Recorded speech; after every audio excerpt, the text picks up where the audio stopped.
Salut la famille, salut tout le monde. Est-ce que vous savez pourquoi tout le monde demande un dialogue intercongolais?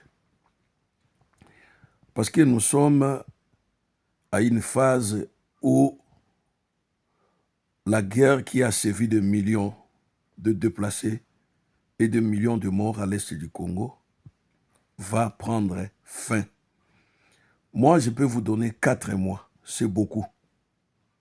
J'ai dit 4 mois, c'est beaucoup. Le gouvernement central de Kinshasa récupérera la province du Nord Kivu et la province du Sud Kivu.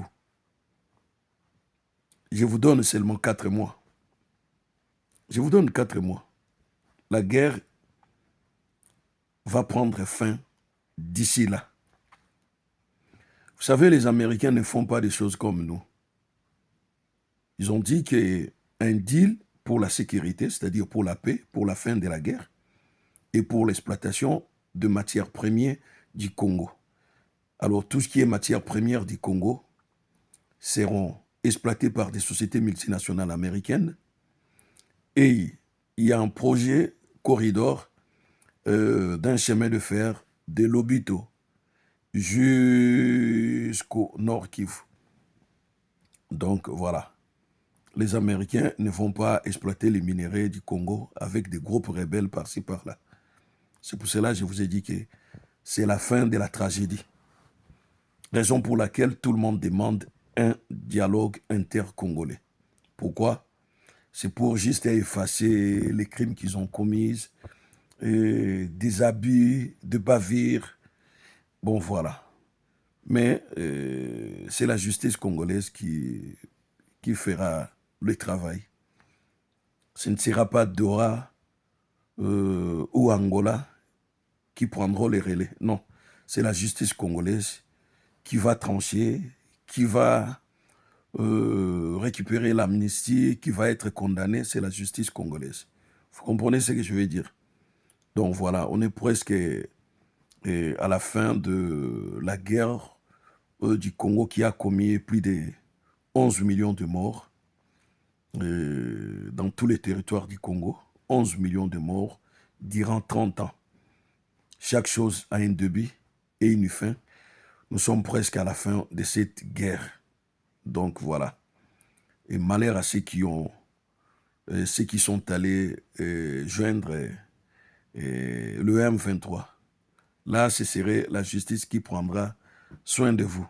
Parce que je vous ai dit, je vous ai prévenu bien avant. Il ne faut pas y aller. Il ne faut pas.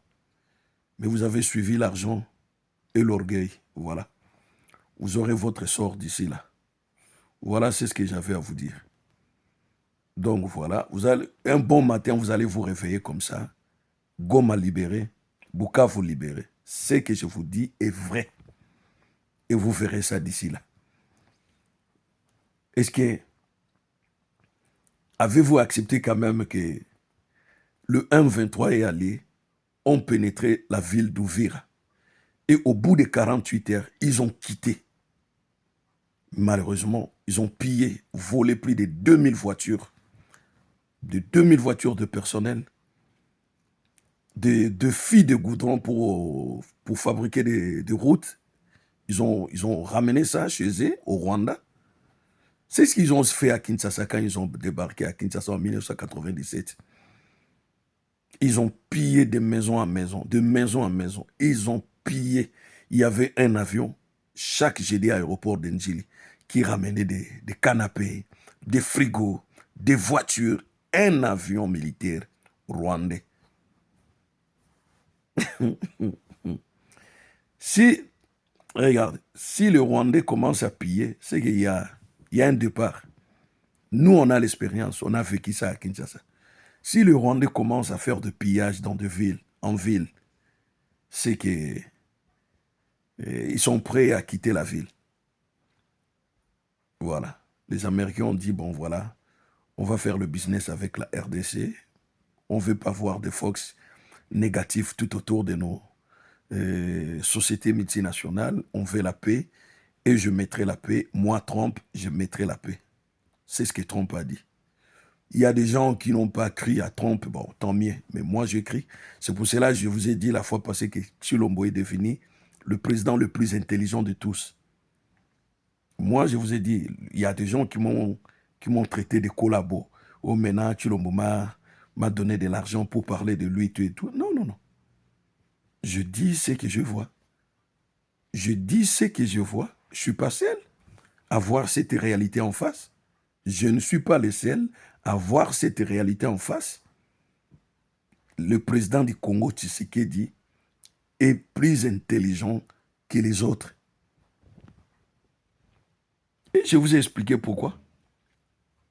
Je dis, là où le président Tshisekedi a signé un deal pour l'exploitation de minerais du Congo, c'est là où il y a des rebelles, là où il y a des terroristes.